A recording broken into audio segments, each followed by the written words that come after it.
Après ce SOS du quartier Kip de Bargny, nous ouvrons cette fenêtre consacrée aux personnes à mobilité réduite, la condition donc des personnes handicapées. Les difficultés s'égrènent et dans de nombreux domaines, l'application de la loi d'orientation sociale constitue aujourd'hui l'espoir de cette population. Fatou Kinadem. Au Sénégal, 10% des populations sont des personnes en situation de handicap. Défavorisées et vulnérables, cette frange de la population souffre de marginalisation. Leurs conditions de vie sont précaires car exclues du système éducatif avec une prise en charge qui fait défaut.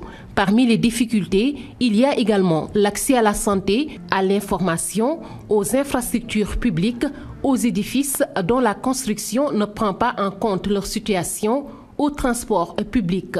Laissées à elles-mêmes, la plupart des personnes en situation de handicap s'adonnent à des moyens de survie comme la mendicité. Conséquence, les enfants sont souvent victimes de viols, de pédophilie, entre autres. Aujourd'hui, nombreuses sont des associations de personnes handicapées, de sociétés civiles à lutter non seulement pour la ratification, mais surtout pour l'application de la Convention internationale sur les droits des personnes handicapées, adoptée en 2006 par les Nations Unies. Cette convention est entrée en vigueur en 2008. Le Sénégal traîne encore. Reste à savoir à quand l'application de la loi d'orientation sociale en faveur des personnes handicapées. Justement, Fatou Kinadem, le décret d'application de cette loi d'orientation sociale est dans le circuit. C'est une assurance du ministre de la Santé et de la Prévention, Eva Marie Coll Seck.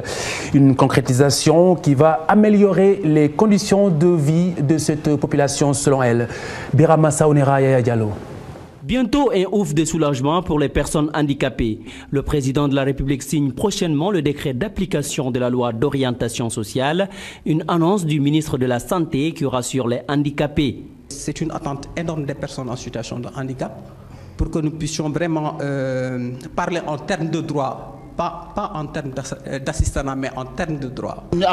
Cette loi d'orientation, le gouvernement doit l'appliquer, car les handicapés sont fatigués. Nous avons beaucoup de problèmes.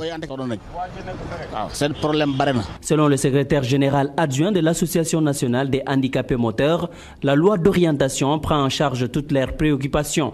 La loi d'orientation sociale prend en charge toutes les préoccupations des personnes en situation de handicap.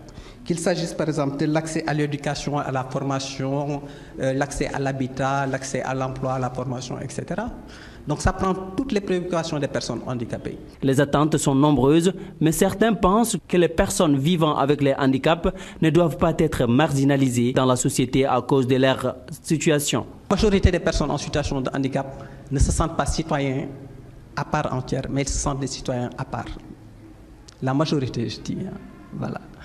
Notre préoccupation, c'est maintenant que nous soyons impliqués dans toutes les politiques nationales. En tant qu'handicapée sportive, je souhaite que le chef de l'État nous mette dans de très bonnes conditions pour qu'on puisse participer dans les compétitions internationales. Récemment, je devais me rendre en Espagne, mais mon dossier a été rejeté. Tout ceci relève de manque de considération envers les handicapés. En mai 2010, les députés votent dans l'unanimité la loi d'orientation sociale relative à la promotion et à la protection des droits des personnes handicapées. L'objectif de celle-ci, mettre en place un cadre de référence du dispositif institutionnel en matière de prise en charge et d'intégration des personnes handicapées dans notre société.